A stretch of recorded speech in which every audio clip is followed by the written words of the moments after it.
Տավուշի մարզի Գետաովիտ բնակավայրում ողբերգական դեպք է տեղի ունեցել։ Խաչաղբյուր գետից դուրս է բերվել 19-ամյա պայմանագրային զինծառայողի մարմինը։ Ըստ նախնական վարկածի երիտասարդն անզգուշաբար սայթաքել է, գլուխը հարվածել քարերին եւ հայտնվել ջրի մեջ։ Տեղի բնակիչները դին հայտնաբերել են ենթադրյալ անկման վայրից շուրջ 800 մետր հեռավորության վրա։ Դեպքի առթիվ նախաձեռնվել է քրեական վարույթ, իսկ մահացածը պաշտպան հայրենյաց ծրագրի մասնակից էր։ Հայաստանում այսօրվանից ուժի մեջ է մտել ծնողական ժամ սահմանող իրավական նոր կարգավորումը։ Աշխատող ծնողներն այսուհետ իրավունք ունեն աշխատանքային օրվա ընթացքում բացակայել երեխայի խնամքի կամ կրթական հարցերով զբաղվելու համար։ Ըստ երեխաների թվի եւ առողջական վիճակի պետությունը սահմանել է օրական 30 րոպեից մինչև 1 ժամ տևողության պարտոնություն։ Գործատուն պարտավոր է անվերապահորեն բավարարել աշխատողի գրավոր դիմումը եւ ամբողջությամբ պահպանել նրա վարձատրությունը։ Անցյալ շաբաթ Հայաստան են ժամանել ամերիկյան ճարտարագիտախորհրդատվական IOCOM ընկերությունից, հայտնել է Հայաստանում ԱՄՆ դեսպանատունը։ IOCOM-ի թիմն ու Հայաստանի կառավարության գործընկերներն ուսումնասիրել են թրիփի տեղանքը, երկաթգծի եւ այլ ենթակառուցվածքների ձևավորման նպատակով, ինչը կաջակցի տնտեսական աճին, փոխկապակցվածությանը եւ տարածաշրջանային ինտեգրմանը, նշված է դեսպանատան հայտարարությունում։ Թայվանը Հայաստանի քաղաքացիների համար ներդրել է էլեկտրոնային վիզաների համակարգ։ Երկրի արտգործնախարարության հյուպատոսական գործերի բյուրոն հուլիսի 7-ին ընդլայնել է էլեկտրոնային վիզաների ծրագիրը, ներառելով եւս 20 երկրի, որոնց թվում է նաեւ Հայաստանը։ Էլեկտրոնային վիզան ձևակերպվում է հատուկ առցանց հարթակի միջոցով։ Դիմորդները պետք է լրացնեն հայտը եւ վճարեն սահմանված պետական տուրքը։ Համակարգն ընդունում է Visa Mastercard եւ JCB վճարային քարտերը, իսկ կանխիկ վճարման հնարավորություն նախատեսված չէ։ Ծրագիրը գործում է մինչև 2027 թվականի հուլիսի 6-ը։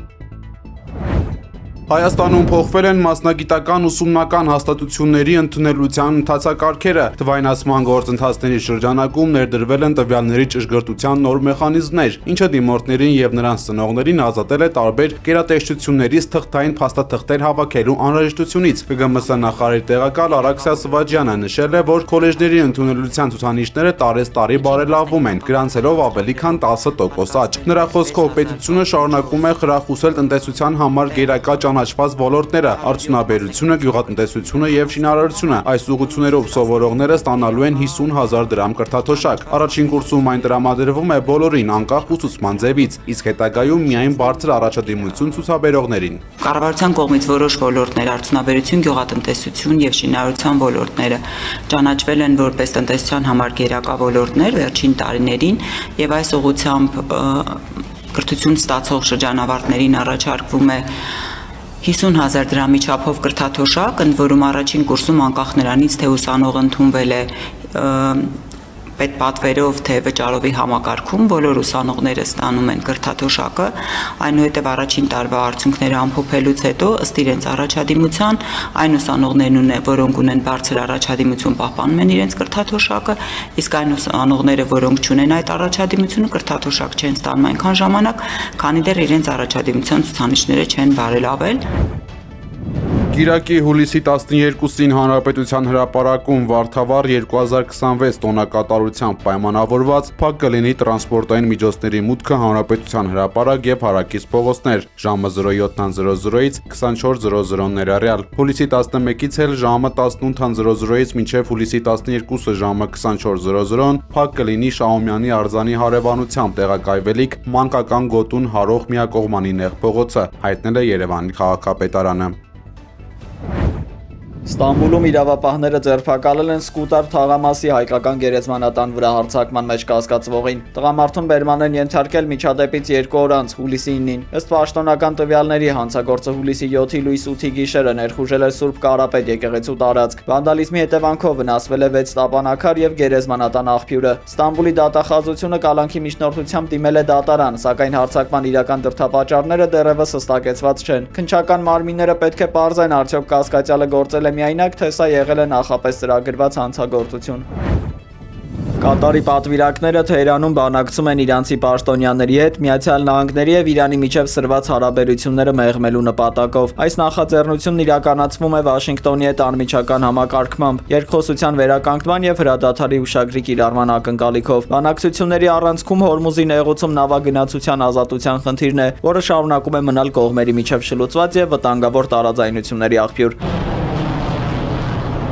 Լարվածության նոր ալիքը բռնկվել է հուլիսի 7-ին առևտրային նավերի վրա կատարված հարձակումներից եւ դրան հաջորդած փոխադարձ ռազմական հարվածներից հետո։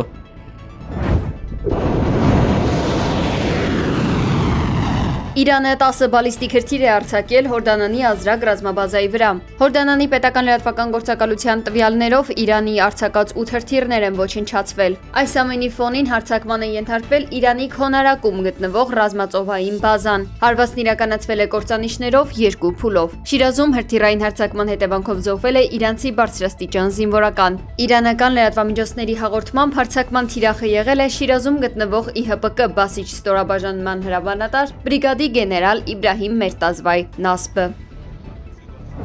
Сегодня со мной произошел несчастный случай. Ռուսաստանի Վլադիվոստոկ քաղաքում հղիկին ընկել է բազմաբնակարան շենքի 7-րդ հարկի պատուհանից եւ գրեթե չի տուժել։ Կինը երեխային չի կորցրել, հարվածի հետևանքով միայն սալջարդներ ունի։ Կինը պատմել է, որ գիշերը քունը չի տարել, որոշել է մաքրել պատուհանը, ինչի ժամանակ էլ սայթաքել ու մեջքով ընկել է պատուհանից։ Ребенок жив-здоров на 30-й неделе. У меня нет ни одного перелома. Չինաստանի ազգային օդերևութաբանական կենտրոնը երկարաձգել է վտանգի նարնջագույն մակարդակը այս տարվա 9-րդ թայֆունի Բավիի վտանգի պատճառով։ Ուրբաթ առավոտյան ժամը 8-ի դրությամբ Բավի թայֆունի կենտրոնը գտնվել է Չինաստանի արևելքում գտնվող Չժեյցյան եւ Ֆուցզյան նահանգների միջև սահմանից մոտավորապես 1000 կիլոմետր հարավ-արևելք։ Քամու առավելագույն արագությունը հասնում է վայրկյանում 42 մետրի։ Մինչ այս թայֆունը արդեն հասցրել է բազմաթիվ մարդկանց վնաս պատճառել, անհետ կորել է 10 մարդ, վնասվել են բազմաթիվ տներ ու շենքեր, սակայն այսքանով թայֆունի հասցրած վտանգները չեն եզրափակվում։ Բնակիչներին Չինաստանի իշխանությունները խորհուրդ են տվել խուսափել լեռնային տարածքներից, գետահովիտներից եւ երկրաբանական վտանգների ենթարկված այլ վայրերից։ Իսպանիայի Անդալուսիա քաղաքում շոկի ալիքի ֆոնին մոլեգնում է տարածաշրջանի պատմության մեջ ամենամեծ անտառային հրդեհը։ Տեղական իշխանությունները հայտնել են 12 զոհի մասին, վիրավորների թիվը անհայտ է։ Կան լուրջ այրվածքներով հոսպիտալացվածներ։ Եվրոպական երկրներում տառապում են ռեկորդային շոկից։ Գերմանիայում արդեն 5000 մարդ է մահացել, Ֆրանսիայում բռնկվել է ավելի քան 300 հրդեհ, իսկ Գոլֆեշ ատոմակայանի ռեակտորը փակվել է ռեկորդային բարձր ջերմաստիճանի պատճառով։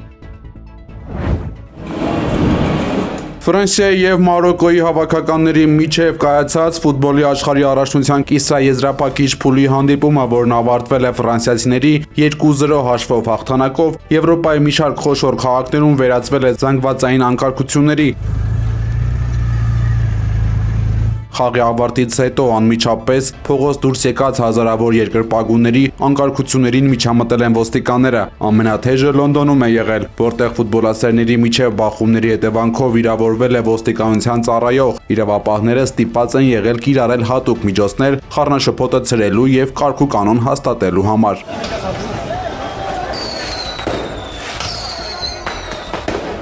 Ֆրանսիական իշխանություններն էլ կանխած գալով հնարավոր լարվածությունը նախապես անվտանգության ուժեղացված միջոցառումներ էին ձեռնարկել։ Ողջ երկրում մոբիլիզացվել էր ավելի քան 20,000 ոստիկան, որոնցից 8,000-ը միայն Փարիզում։